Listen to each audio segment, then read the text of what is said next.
জবা গাছের কুড়ি ঠিক এইরকমভাবে ঝরে পড়ছে? তাহলে আজকের ভিডিওটা পুরোটা দেখুন। আজকে দেব জবা গাছের কুড়ি ঝরে পড়ে যাওয়ার সমস্ত সলিউশন। আচ্ছা, প্রথমেই বলে নিই কেন এই কুড়ি ঝরে পড়ে যায়। প্রথম কারণ, অতিরিক্ত জল।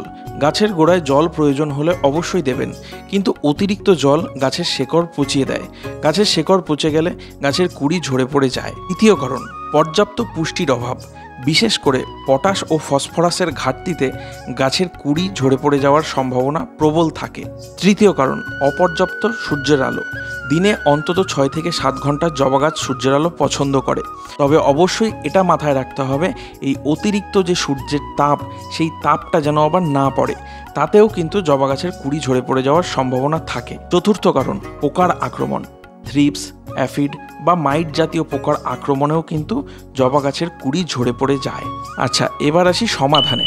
প্রথম সমাধান, জল তখনই দেবেন যখন মাটির ওপর অংশটা শুকিয়ে আসবে, আর এমনভাবে দেবেন যাতে অতিরিক্ত জল ড্রেনেজ সিস্টেম থেকে বেরিয়ে যায়। দ্বিতীয় সমাধান, পুষ্টির অভাব মেটাতে প্রত্যেক 15-20 দিন অন্তর ফসফরাস বা পটাশ সমৃদ্ধ যে কোনো সার অ্যাপ্লাই করতে পারেন। এছাড়াও ভার্মিকম্পোস্ট বা গোবর সার প্রত্যেক 15-20 দিন অন্তর গাছের গোড়ায় অ্যাপ্লাই করতে পারেন। ফুল বেশি আসার জন্য মাসে একবার সর্ষের খোল জল গাছের গোড়ায় এবং ইপসন সল্ট গাছে স্প্রে করতে পারেন। তৃতীয় সমাধান, সূর্যের আলোতে সরাসরি রাখুন।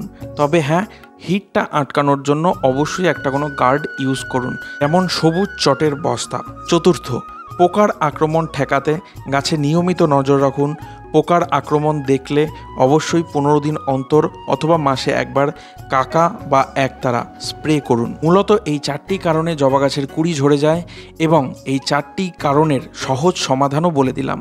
তো ভিডিওটা কেমন লাগলো অবশ্যই কমেন্টে জানাতে ভুলবেন না কিন্তু। আর হ্যাঁ, ভালো লেগে থাকলে অবশ্যই একটা লাইক করে দেবেন।